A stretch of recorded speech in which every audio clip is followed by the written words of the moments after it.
Israel और Iran के बीच का पिछला साल बेहद खतरनाक रहा। दोनों देशों ने पहली बार एक दूसरे पर हवाई हमले कर अपनी ताकत का प्रदर्शन किया। गजा युद्ध की शुरुआत से ईरान पर्दे के पीछे से रहकर इजराइल के खिलाफ बड़ा षड्यंत्र रच रहा था, मगर कई मौके ऐसे भी आए जब इजराइल और ईरान एक दूसरे के खिलाफ आमने सामने आ गए। दोनों देशों के बीच भीषण युद्ध छिड़ने की आशंका बनी रही। इस दौरान दोनों ही देशों की एक दूसरे से जबरदस्त भिड़ंत भी हुई। दोनों ओर से एक दूसरे के महत्वपूर्ण ठिकानों को निशाना भी बनाया गया। इतना ही नहीं, दोनों देशों के टॉप लीडर्स ने भी एक दूसरे के खिलाफ जमकर जहर उगला। इस बीच ईरान के इस्लामिक रिवॉल्यूशन गार्ड्स कॉर्प्स के चीफ कमांडर ने बड़ा बयान दिया है। मेजर जनरल हुसैन सलामी ने कहा कि ईरान के प्रॉक्सी ग्रुप्स अपनी ताकत के चरम पर है। इजराइल नफरत भरा देश बन गया है। पूरी उम्मीद है कि ये कहानी आगे भी जारी रहने वाली है।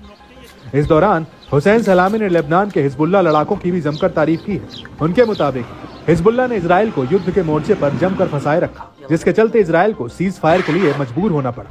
बता दें कि हिजबुल्ला के बेतहाशा हमलों की वजह से इजराइल को बड़े पैमाने पर नुकसान पहुंचा था। खास तौर से उत्तरी इजराइल में जमकर तबाही मची। हिजबुल्ला के लगातार झटकों का ही नतीजा था कि इजराइल ने अपने यहाँ होने वाले नुकसान के खुलासे की जानकारी देना बंद कर दिया था। दरअसल हिजबुल्ला लड़ाके हर दिन इजराइल के कोने कोने को दहला रहे थे। हाइपरसोनिक मिसाइलों से लेकर बैलिस्टिक मिसाइलों तक इजरायली आसमान में सेंधमारी कर रहे थे।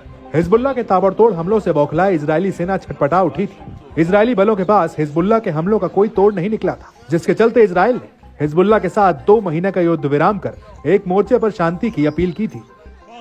वहीं इजराइल पर हमला बोलते हुए ईरान के चीफ कमांडर ने कहा कि मुस्लिम दुनिया के दुश्मन काफी हताश है। वो अब अपनी हार देखते हुए मासूम और निर्दोषों की हत्या करने पर उतारू हैं। हालांकि विरोधी देश मुस्लिम दुनिया के युवाओं का मुकाबला नहीं कर सकते हैं। समय बीतने के साथ दुश्मन खत्म होने के करीब पहुंच रहे हैं।